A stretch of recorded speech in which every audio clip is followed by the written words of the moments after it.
nós vamos falar então de verbos, mais especificamente os verbos regulares no presente. Os verbos regulares do alemão, eles representam em torno de 70 a 80% dos verbos. E eles são razoavelmente simples. Você vai basicamente pegar a raiz do verbo, você vai tirar aquele EN do final e acrescentar essas terminações aqui. Então, por exemplo, para o ich, você vai acrescentar o E,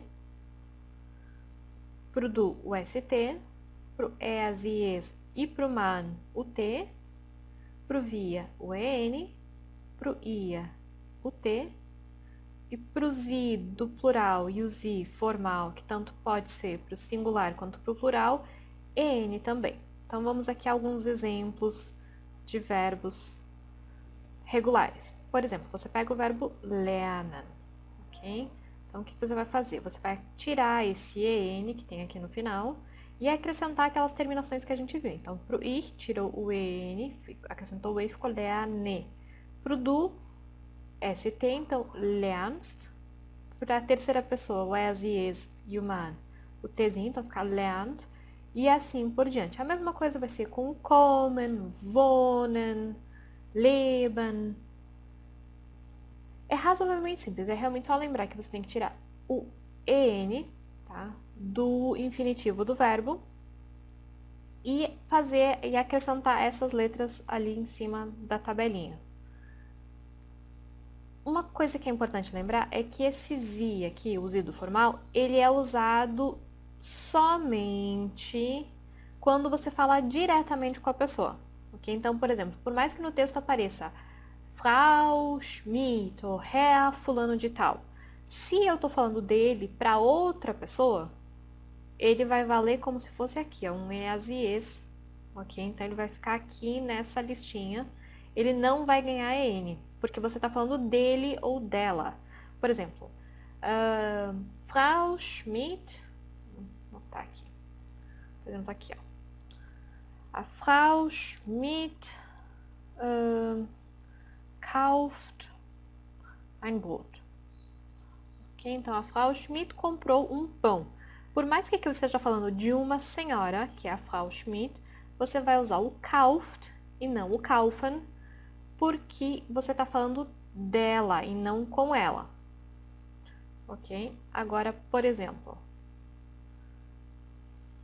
se você colocasse aqui, falasse diretamente com ela, né? Frau Schmidt, kaufen Sie ein Brot?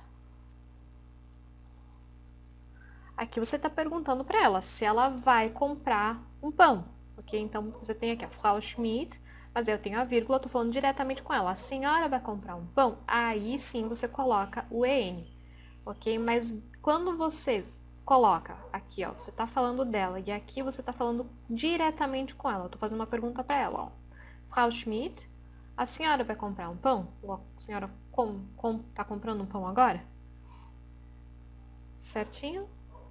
Agora, a gente vai ver aqui uma listinha com alguns verbos que eles ainda são considerados regulares, mas que eles sofrem pequenas variações, seja para facilitar a pronúncia, ou seja porque as letras que estão lá já têm o som necessário, ou, no caso desses dois aqui, porque são verbos que não acabam simplesmente em EN, que é o que a maioria dos verbos em alemão acabam, né? Esses aqui vão acabar em ERN e ELN. Mas vamos voltar aqui primeiro para os verbos que, pela questão de som, vão ter uma pequena mudança. Então, o que acontece aqui? Ó? Por exemplo, no du, no es e es e no ia, aqui você vai ter um ezinho a mais, ok? Por quê? Imagine só, você tem o arbeiten, então ele vai vir até o T, né? O EN vai sumir. Então, você teria do arbeit, es e es, arbeit, um T atrás do outro, então você nem ouviria esse T. A mesma coisa aconteceria no ia, correto? Então, eles acrescentam esse E aqui, principalmente no ia e no es e es, para você ouvir que tem um T a mais. E no do, eu imagino que é para reduzir esse efeito que eu brinco muito, que é o efeito de freio de caminhão, né? O tss, que o alemão gosta muito de usar. Mas que aqui realmente ficaria muito puxado, né? Então, aqui fica arbeitest, arbeitet, arbeitet. Com o caso dos verbos que acabam em S ou estzet, é um pouquinho diferente, porque acontece, o S ou o estzet principalmente, né, que não tem cara de S, mas tem som, você já tem esse som de S. Então, aqui no do, você não tem necessidade de acrescentar mais um S, porque o som já sai aqui do próprio verbo, da própria raiz do verbo. Então, aqui, esse aqui só vai mudar no do, quer dizer, mudar. A questão é, ele não vai mais ganhar aquele S, o ST, ele vai ganhar só um T, porque o beta ou o S, eles já vão dar o som. Então, não é necessário acrescentar mais um S. Correto? A questão aqui, então, dos verbos que não acabam em EN, que eles vão acabar em ERN e ELN, é que, ó, perceba que ele conjuga aqui bonitinho, né? Cléteré, ele tira essa terminação, que no caso aqui é o N, só, ele vai tirar esse N, ele vai ficar até o R, e aí ele vai acrescentando normalmente, ó. Cléteré, clétast, clétat. Agora aqui, como o infinitivo dele era, depois daquele R só ter um N, ele vai voltar para o infinitivo, tá? Você não vai acrescentar um EN, porque o infinitivo dele não tem EN. Então, aqui, ó, você vai acrescentar só o N, aqui a mesma coisa e aqui a mesma coisa. Então, basicamente, a regra aqui é, ele vai voltar para a forma do infinitivo.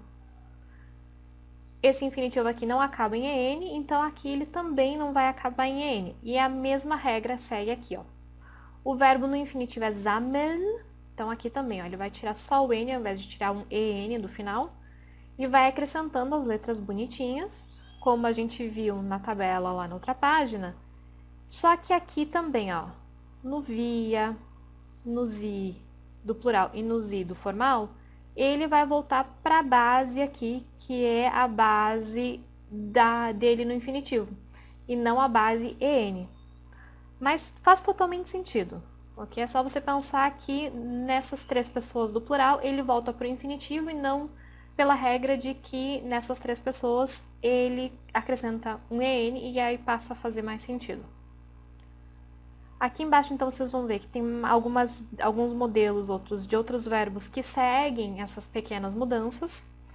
Mas a partir do momento que você começa a usar, esse é o tipo de mudança que é muito, muito fácil de você realmente identificar e acabar adotando sem nem mesmo ficar pensando ou decorando em regra. Eu espero que vocês tenham gostado e que tenha ajudado. Até a próxima. Tschüss!